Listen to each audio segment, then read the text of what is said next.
Les combats ne faiblissent pas à Bakhmout, dans l'est de l'Ukraine. Les forces russes essayent depuis plusieurs semaines d'encercler cette ville, devenue l'épicentre du conflit.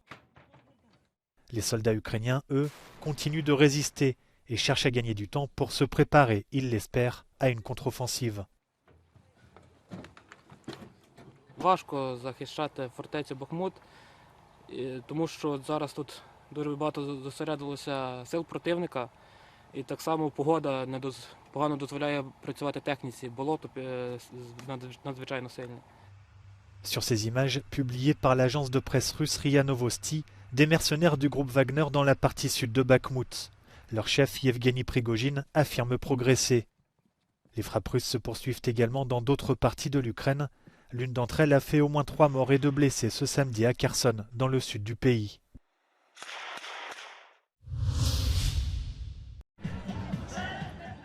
Septième journée de mobilisation contre la réforme des retraites ce samedi dans toute la France.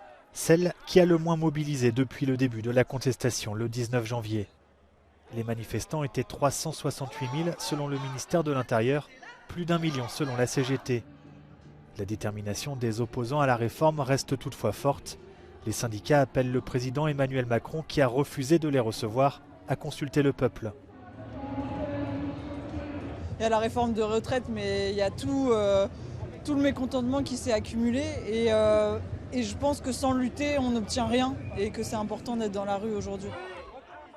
À Paris, des tensions ont éclaté entre manifestants radicaux et forces de l'ordre, avec notamment des jets de projectiles, des poubelles incendiées et des vitrines caillassées. 32 personnes ont été interpellées.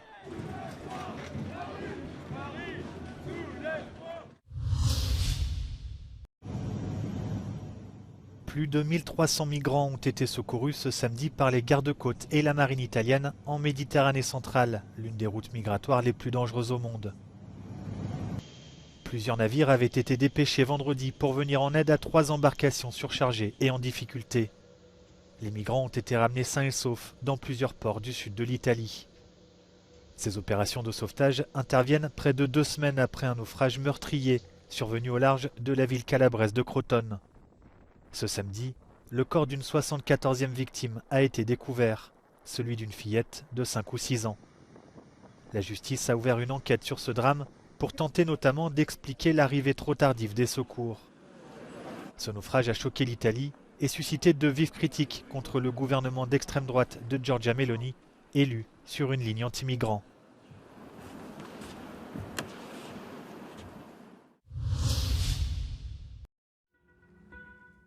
Ouverture ce vendredi du Festival du film et Forum international sur les droits humains à Genève. Un événement incontournable qui rassemble cinéastes, défenseurs des droits de l'homme, décideurs politiques, médias et citoyens. La célèbre cantatrice Barbara Hendricks, ambassadrice du Haut-Commissariat des Nations Unies pour les réfugiés, est la marraine du festival depuis sa création en 2003.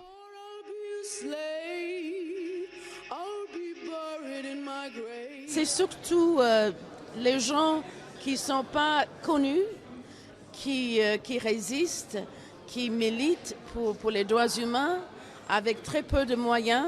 On a la possibilité de voir leurs histoires qui nous dit que nous ne sommes pas seuls dans nos combats. Des fois, c'est facile d'être un peu désespéré. Mais quand je viens ici, je vois que les gens militent partout. Et c'est extraordinaire. Le président de la Confédération suisse, Alain Berset, est également venu apporter son soutien au festival. En fait, le cinéma en général et la culture en général véhiculent un message, sinon ce serait de la décoration. Donc il y a un contenu, on pousse à des réflexions. Et un festival sur les droits humains va évidemment contribuer, être un vecteur, un important vecteur de réflexion sur les droits humains, de rencontres, d'échanges, de débats. Guerre, migration, réchauffement climatique, les sujets ne manquent pas. 36 films sont présentés en compétition. Le Festival international du film et Forum sur les droits humains se déroule à Genève jusqu'au 19 mars.